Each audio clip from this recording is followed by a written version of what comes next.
Welcome, here I've got TCL 10 SE and I'm gonna show you how to turn on and off the camera grid lines at this device.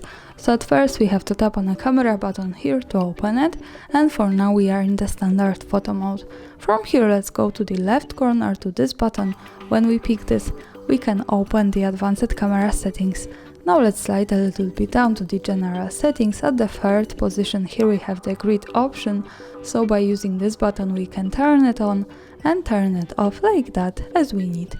For now let me keep this turned on. Let's go back to the camera to see the grid lines. As you can see, it shows us these lines. This is useful when we want to use the rule of third in photography or making experiments with composition. Also remember that these lines are not visible at the real picture, so when I take a photo and when I go here to the left corner at the bottom to this button, when we have quick access to the gallery, we can't see them.